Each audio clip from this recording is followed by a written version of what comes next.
నవమాసాలు మోసి కని గారాబంగా పెంచిన కన్న కూతురే అతి కిరాతకంగా తల్లిని కడతేర్చిన ఘటన విజయనగరం జిల్లాలో సంచలనంగా మారింది. అభం శుభం తెలియని వయసులో మైనర్ బాలిక కన్న తల్లినే ఎందుకు హతమార్చింది? తల్లిని చంపే అంత కోపం ఆ బాలికకు ఎందుకొచ్చింది? ఇదే చర్చ జిల్లాలో జోరుగా సాగుతోంది. ఇంతకీ చిన్నతనంలోనే క్రిమినల్ మైండ్ సెట్ ఎలా వచ్చింది? అసలు ఏం జరిగిందో ఈ స్టోరీలో చూద్దాం.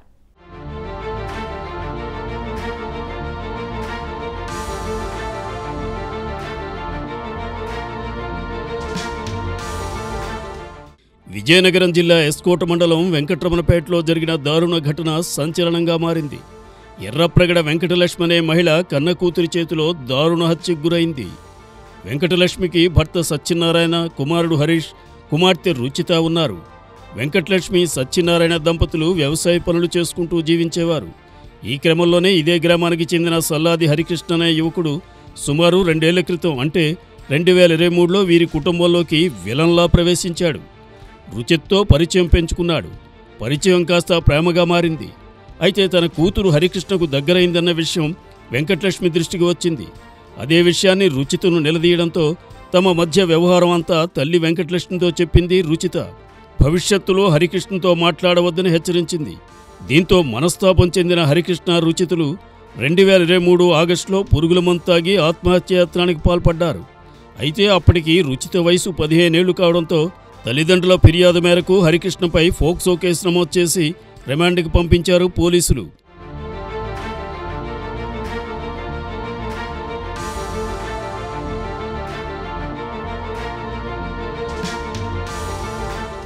అయితే కొన్నాళ్లు రిమాండ్లో జైలు జీవితం గడిపిన హరికృష్ణ తరువాత బెయిల్పై బయటికి వచ్చాడు. కొన్నాళ్లు రుచితకి దూరంగా ఉన్నాడు. ఆ తరువాత మళ్లీ వీళ్ళిద్దరి కథ మొదటికి వచ్చింది.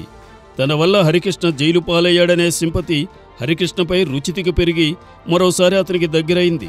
మళ్లీ చట్టాపట్టాలు వేసుకుని తిరగడం ప్రారంభమైంది. ఈ క్రమంలోనే తనపై నమోదైన కేసు విషయంలో రాజీ చేసుకోవడానికి ప్రయత్నించాడు హరికృష్ణ.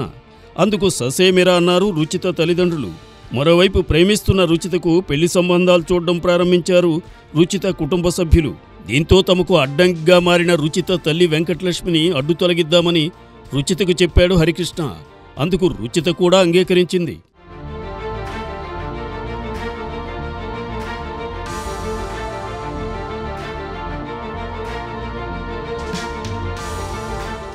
ఇక ఈ నెల 17వ తేదీ రాత్రి 10 గంటల సమయంలో బయటికి వెళ్లాలని, తనకు తోడుగా రావాలని తల్లి వెంకటలక్ష్మికి చెప్పింది రుచిత. అదే రోజు తనపై హత్యకు కుట్ర పన్నారని తెలియని వెంకటలక్ష్మి తన కూతురితో కలిసి గ్రామ శివారుకు వెళ్ళింది. అప్పటికే అక్కడ తన స్నేహితులతో కలిసి ఉన్న హరికృష్ణ వెంకటలక్ష్మి గొంతు కోసి దారుణంగా హతమార్చాడు. వెంకటలక్ష్మి చీర విప్పి పెద్ద బండరాయి కట్టి అక్కడే ఉన్న నూతులో పడేశారు. అలా వెంకటలక్ష్మి మృతి చెందిందని నిర్ధారించుకుని హత్య కేసు నుండి తప్పించుకునేందుకు హరికృష్ణ, రుచితులు నయా స్కెచ్ వేశారు. ఘటనాస్థలం నుంచి ఇంటికి వెళ్లిన రుచిత గుర్తు తెలియని వ్యక్తులు వెంకటలక్ష్మిని కిడ్నాప్ చేసి ఆటోలో తీసుకెళ్లారని కుటుంబ సభ్యులకు తెలియజేసింది. విషయం తెలుసుకున్న రుచిత అన్న హరీష్ పోలీసులకు ఫిర్యాదు చేశాడు.